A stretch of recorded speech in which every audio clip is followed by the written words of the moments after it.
यहाँ पे जा रही है साईं बाबा के पालकी।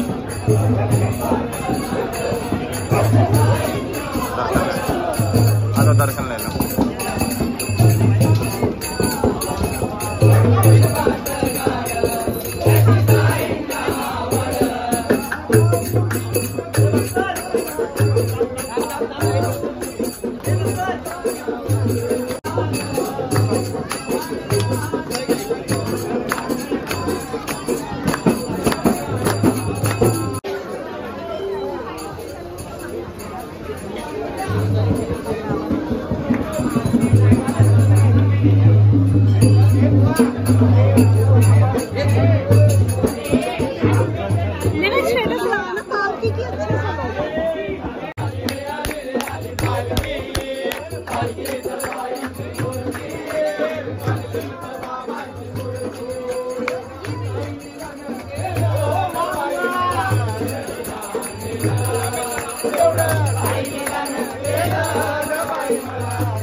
तो यहाँ पर है पालकी आके सब खत्म हुआ है। पालकी यहाँ रखा गया है और इसमें से सब कुछ अपना